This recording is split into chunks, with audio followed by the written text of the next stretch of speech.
When he began to reign, Saul was the son of 1 year, and he reigned over Israel for 2 years. And Saul chose for himself 3,000 men of Israel. And 2,000 were with Saul at Michmash and at Mount Bethel. Then 1,000 were with Jonathan at Gibeah of Benjamin. But the remainder of the people he sent back, each one to his own tent. And Jonathan struck the garrison of the Philistines, which was in Gibeah. And when the Philistines had heard about it, Saul sounded the trumpet over all the land, saying, "Let the Hebrews listen." And all of Israel heard this report, that Saul had struck the garrison of the Philistines. And Israel raised himself up against the Philistines. Then the people cried out to Saul at Gilgal.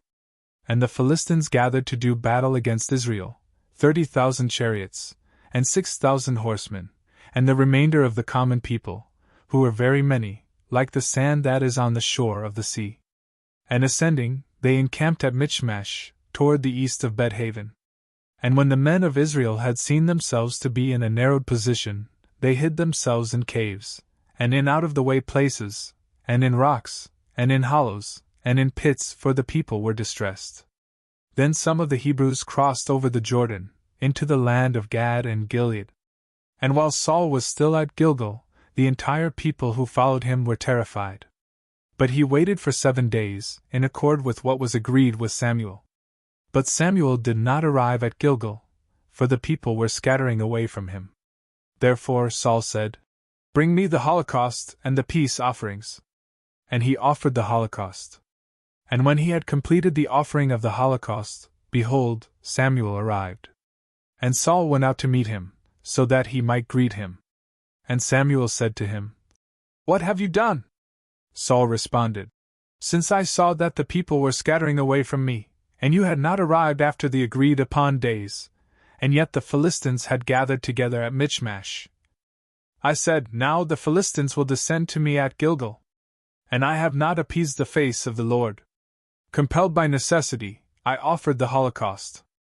And Samuel said to Saul, "You have acted foolishly. You have not kept the commandments of the Lord your God, which he instructed to you. And if you had not acted in this way, the Lord would, here and now, have prepared your kingdom over Israel forever. But by no means shall your kingdom rise up any more. The Lord has sought for himself a man according to his own heart. And him the Lord has instructed to be the leader over his people, because you have not kept what the Lord has instructed." Then Samuel rose up and ascended from Gilgal to Gibeah of Benjamin.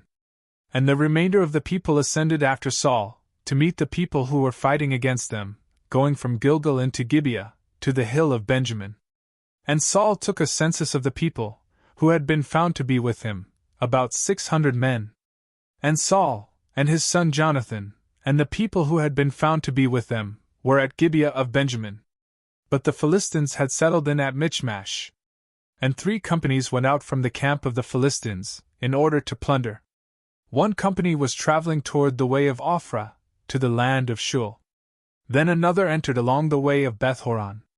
But the third turned itself to the way of the border, overhanging the valley of Zebim, opposite the desert. Now there was no worker of iron to be found in all the land of Israel. For the Philistines had been cautious, lest perhaps the Hebrews might make swords or spears. Therefore, all of Israel descended to the Philistines, so that each man could sharpen his plowshare, or pickaxe, or hatchet, or hoe.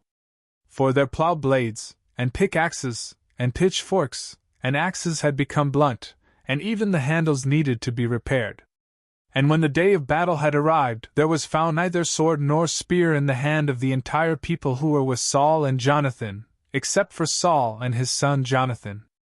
Then the army of the Philistines went out in order to go across Michmash.